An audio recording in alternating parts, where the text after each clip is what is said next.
Right, welcome along. I'm going to make Yorkshire puddings today, a recipe that I found online, and yeah, we're going to see what turns out. So what we're going to need: eggs, plain flour,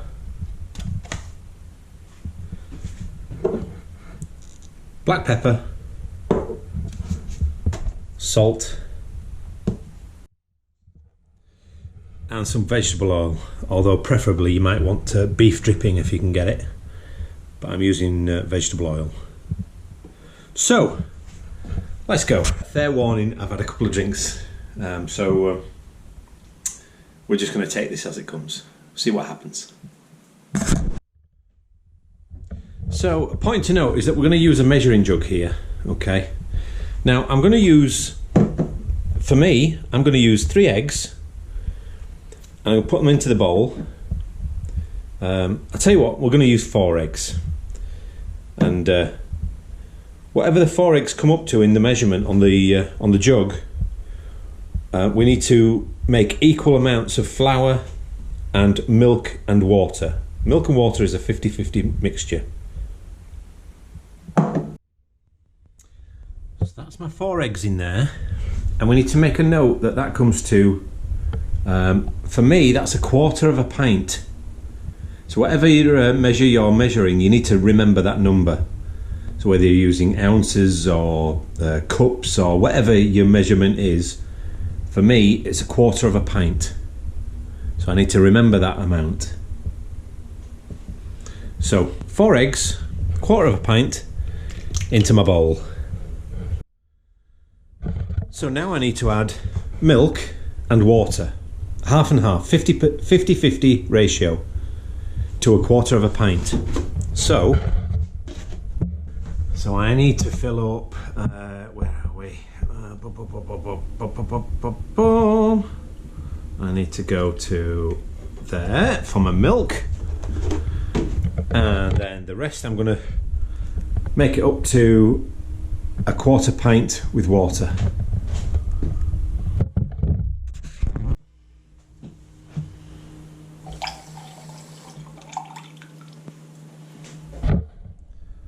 There. So we're at 1/4 pint,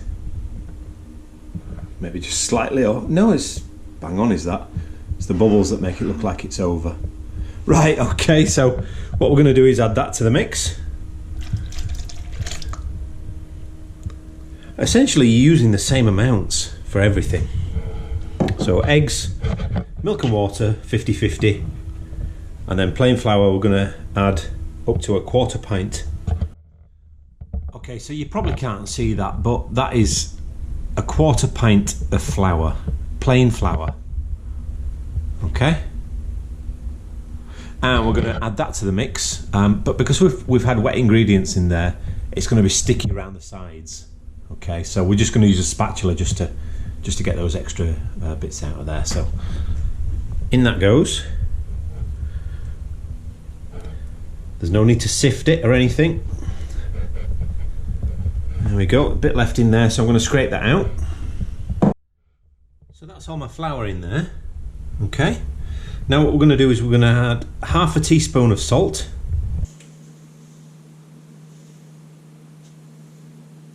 So about that much. 1/2 teaspoon. And we're going to add some ground black pepper.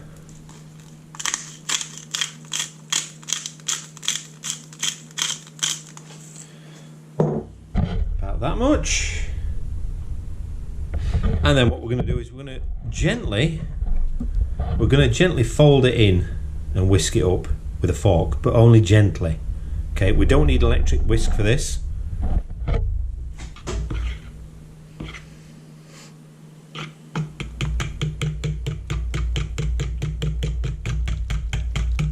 Just break your eggs up gently. We need to whisk this for about a minute. Just with a fork, nothing more than a fork.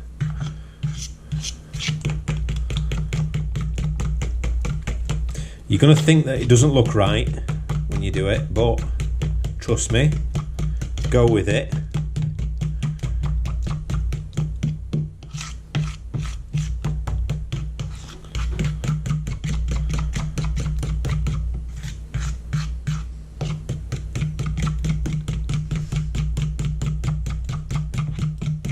So once you've whisked for about a minute, mixed everything in, okay, not too vigorously, it's going to look like this. It's going to look a bit of a lumpy mess, to be honest with you, but trust me, don't worry about it. Don't worry about the lumpy mess, okay? What we need to do now is we need to cover this and refrigerate it before we're ready to cook it.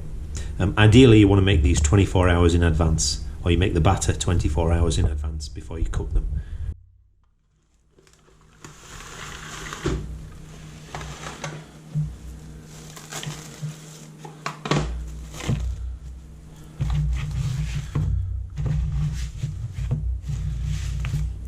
Go, that's covered with a bit of cling film or saran wrap if you're in the US.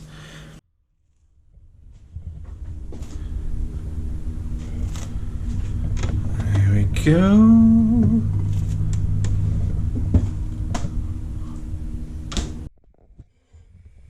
Vegetable oil.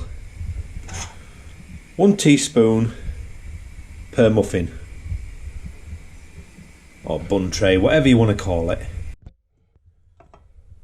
Go, there's a teaspoon per muffin. We've got our oil in our pan,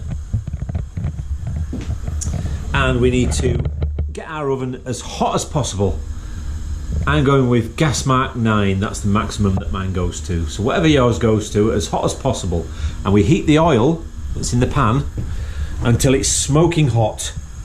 So the oven's on. Put the tray in with the oil, middle to top shelf,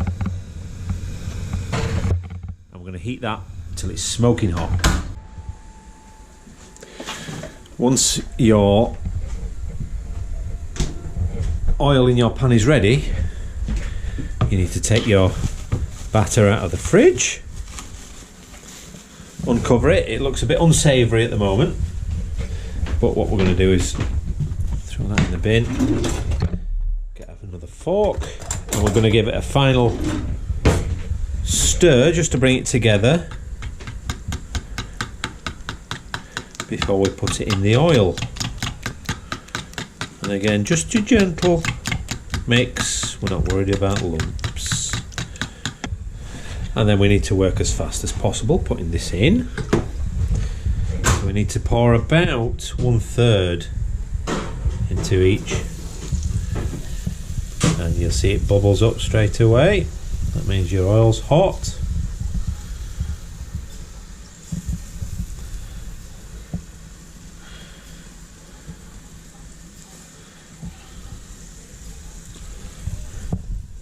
And you need to do this as quickly as you can.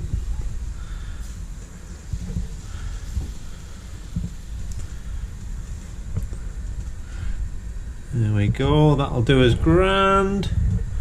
That goes straight back in the oven now. My able assistant.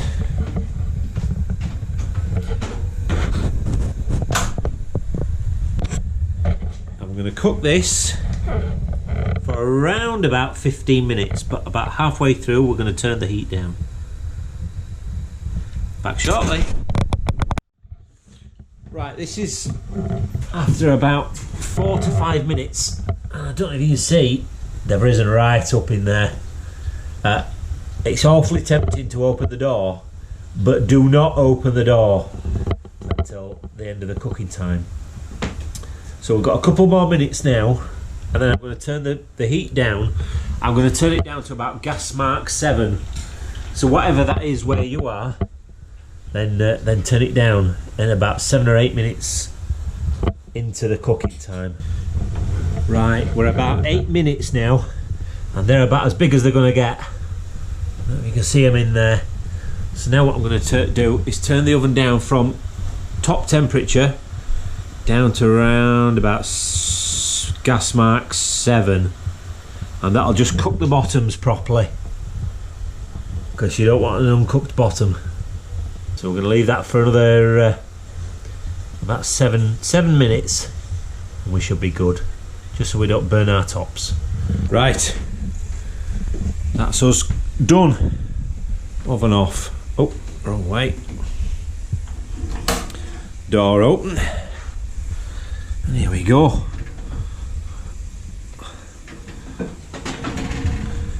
you go. There you go, Yorkshire puddings. Add gravy, add a roast dinner, and enjoy.